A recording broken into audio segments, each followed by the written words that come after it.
Non, l'Afrique n'est pas maudite, bien au contraire. S'il faut reconnaître que certains pays africains inquiètent, il serait totalement contre-productif de mettre tout le monde dans le même panier. L'Afrique n'est pas un bloc monolithique comme par facilité on tend souvent à le faire croire. Autant vous avez des pays qui poussent à la déprime, il faut le reconnaître, vous avez d'autres qui donnent de l'espoir et même plus de la satisfaction. Par des formations professionnelles, nous avons coutume de plus parler de ce qui ne marche pas. Exceptionnellement dans cette chronique, nous voulons mettre en lumière ce qui marche. Commençons par un pays très peu connu dont on parle très rarement. Il s'agit du Botswana. C'est bien un pays africain, pourtant c'est une référence mondiale dans plusieurs domaines. D'abord, la démocratie. Depuis son indépendance, le Botswana n'a jamais connu de coup d'État. Les élections y sont organisées régulièrement et de manière totalement transparente et l'alternance est un acquis.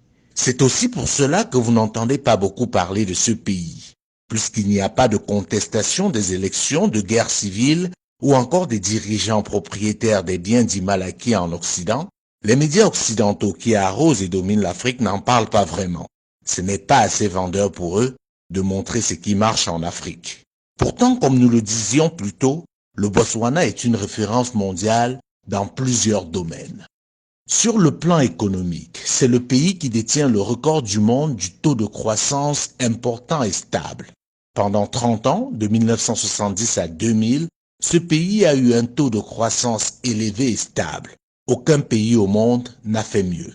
Premier producteur mondial de diamants devant la Russie, le Botswana apporte la preuve qu'avoir un sous-sol riche n'est pas une malédiction, à condition d'avoir des bons dirigeants.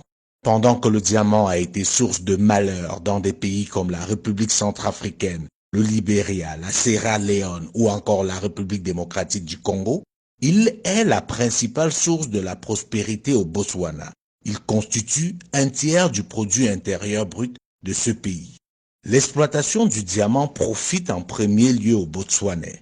Le diamant du Botswana est aujourd'hui trié, taillé et vendu sur place. C'est le seul pays africain qui a réussi à imposer cela à ses partenaires.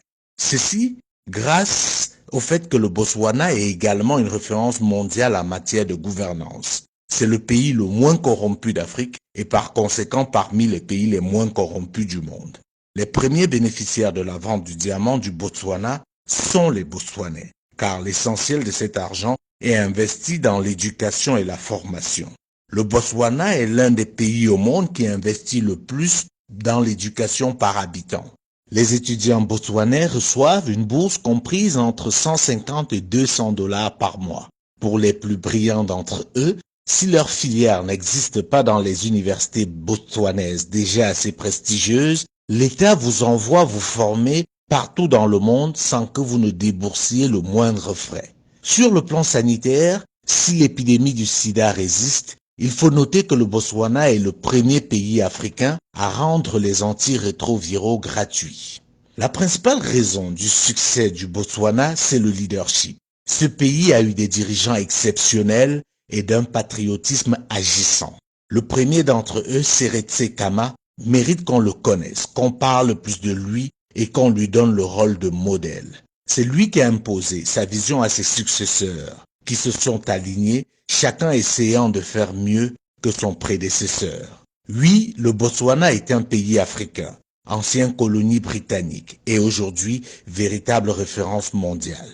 À côté du Botswana, on peut parler des pays comme l'île Maurice, le Cap-Vert, l'Éthiopie. Oui, l'Éthiopie, vous ne rêvez pas. Ce pays qui il y a encore quelques années était la honte du continent, dévasté par la famine, est devenu, grâce à ses leaders, une référence en Afrique et dans le monde.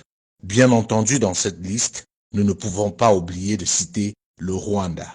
Ces pays ont en commun le fait d'avoir eu à leur tête, à un moment donné de leur histoire, des dirigeants éclairés et soucieux de l'intérêt général. Ils ont aussi en commun le fait d'avoir su briser le lien colonial. Non, l'Afrique n'est pas maudite. Certains pays sont juste mal gérés du fait des dirigeants incompétents, complexés et corrompus. Malheureusement, ils sont encore très nombreux et par conséquent ternissent l'image de tout un continent, poussant certains Africains à la fatalité. Non, l'Afrique n'est pas maudite. Pour vous en convaincre, je vous invite à découvrir le Botswana.